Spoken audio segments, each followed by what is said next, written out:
どうもどうも、よしきです。皆さん、これ何の食材かわかりますか？実はエリンギなんです。今日はこれを使ってホタテとアワビの寿司もどきを作っていきたいと思います。作り方は簡単なので、ぜひご覧ください。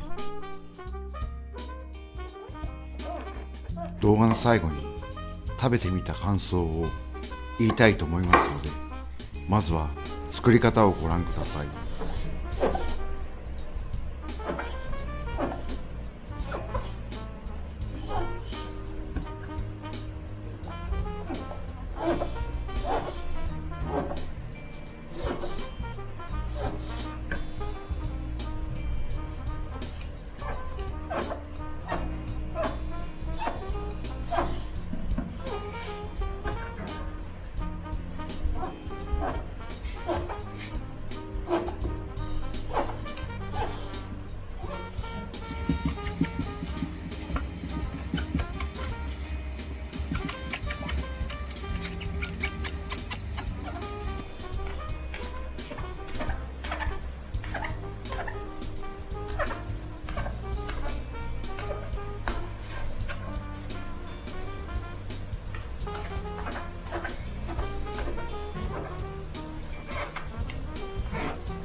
食べてみた感想は、バターポン酢が非常にエリンギとマッチしていて、食感がコリコリして焼いたホタテと見間違えるくらい似ていました。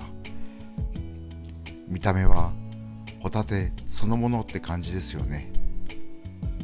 アワビの方もとても柔らかくて美味しかったです。皆さんもぜひお試しください。もしこの動画が良かったら、たくさんのコメントお待ちしております。ご視聴ありがとうございました。